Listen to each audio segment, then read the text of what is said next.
I'm looking a little bit tired, and I've been up all night. But, you know, I've had a lot of support. My wife in particular has had a lot of support from midwives and nurses, and that's what makes a difference in the poorest countries. If you have a midwife who actually helps you breastfeed to actually get the benefits for your child, but on the other hand, if you have a big company marketing at you that the best thing is formula, then you're actually going to move towards the formula. So what we need is a combination of these health workers, and we need the big companies to actually honestly say that breastfeeding is best for mums where they can do it. And then on top of that, we need David Cameron at this Hunger Summit to agree a package of measures which will really invest in the things that will address child malnutrition and breastfeeding in particular. Justin Forsyth from Save the Children, thank you. For 24 years, Trevor Hicks blamed South Yorkshire Police for the death of his daughters at the Hillsborough football ground.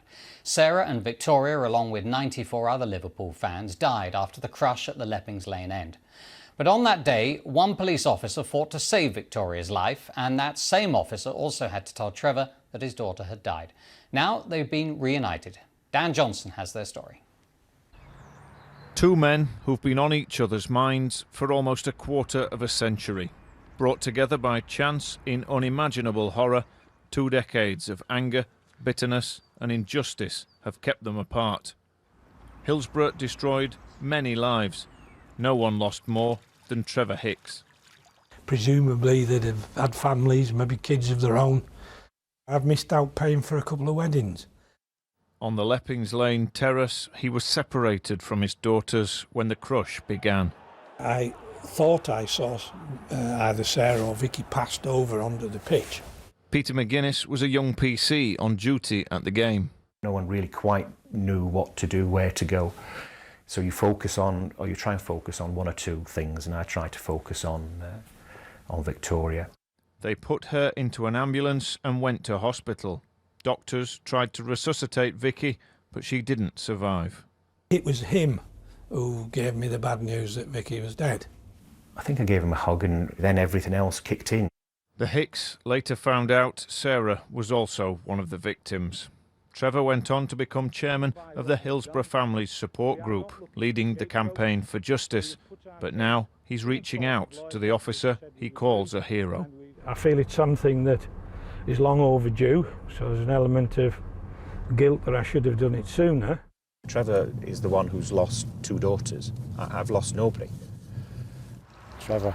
Long time. A long time. Very long time. And apologies for not doing this a lot sooner. I felt this is overdue, meeting you face to face. As I say, so it's good to shake your hand and say thanks properly. I found him a really nice guy. Again, we talked about a few things on the day, and you know, his recollections are very similar to mine. Having been through so much, you still feel for him really, and you can see his pain still coming out in all aspects of his conversation. The fight for justice goes on. Reconciliation seems a long way off. Trevor and Peter have made a small but bold first step.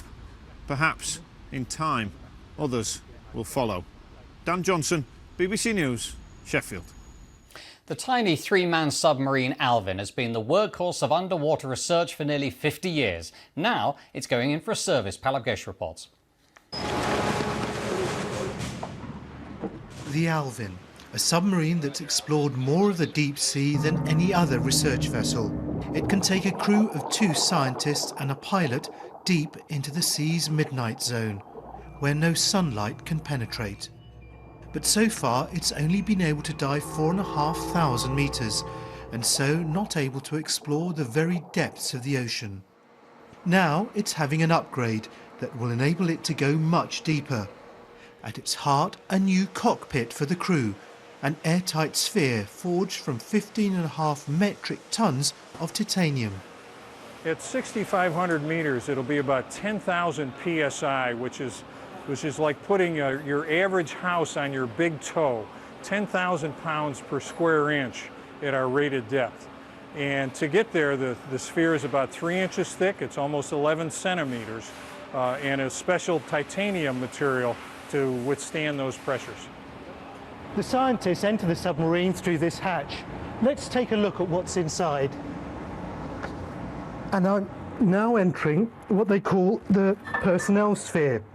And it's from here that they'll be able to see the very bottom of the sea, discovering new life and seeing sights that no one has ever seen before.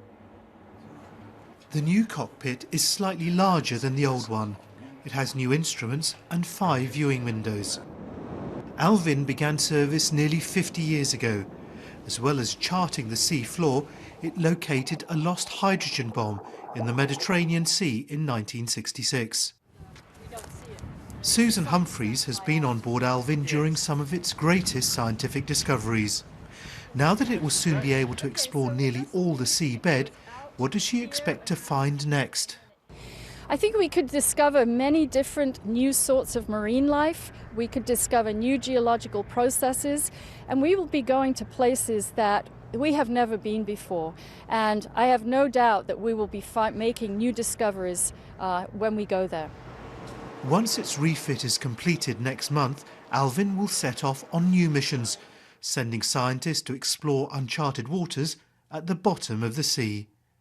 Palab Ghosh, BBC News, Boston. But what are conditions like above water? Here's Carol Kirkwood with the weather. Good morning. For many of us, it is a chilly start to the day today. There's a touch of frost around, but for most of the land, it's going to be a dry day with sunny spells and lighter winds than yesterday, so feeling quite pleasant in that sunshine. High pressure is still very much dominating our weather, effectively keeping the weather fronts at bay out towards the west. Here, the isobars are a little bit closer together, so breezy, but that will help break up the cloud. And you can see from that weather front just the cloud that we're looking at. For many of us, there's a bit of cloud first thing, but already the cloud is starting to break up and we will see that sunshine. So, a chilly start at 9 o'clock across much of Scotland, temperature a wee bit more cloud, but breaking up quite nicely in the west. And for Northern Ireland, we're looking at bright spells, but some sunshine developing. But again, a chilly start. So I've put the wind arrows on just to show you it is rather breezy, but the breeze will ease up as we go through the course of the day. And the sun will also break through for many parts of the country. So again, for most of us, we'll have lighter winds than we did yesterday, so feeling pleasant. Perhaps a wee bit more cloud clinging on to parts of the North Sea coastline. Temperatures today, well, down a touch on yesterday, but with the sunshine and also the lighter winds, it will feel rather nice. We're looking at between 6 degrees and 8 or 9. Now, as we head through the rest of the afternoon and into the evening and overnight, we hang on to a lot of clear skies, which means it's going to be a cold night with some frost around. In England and Wales, especially so in the south, we're more prone to a bit more low cloud coming in and also some mist and some fog patches forming. But through the course of tomorrow, you'll find that they will lift, most of them quite readily. There might be the odd stubborn patch of fog that sticks into the afternoon. And tomorrow again, we're looking at light winds, a lot of sunshine and a wee bit more cloud just in the east at times. Temperatures, if anything, around about 6 to 8 degrees. So as we go through this week in summary, it is going to turn colder, particularly so from midweek. There'll be increasing amounts of cloud and we'll start to pull in a cold easterly wind, so you certainly will notice that. But as always, you can find out more details about the weather by going online, or I'll have more in half an hour.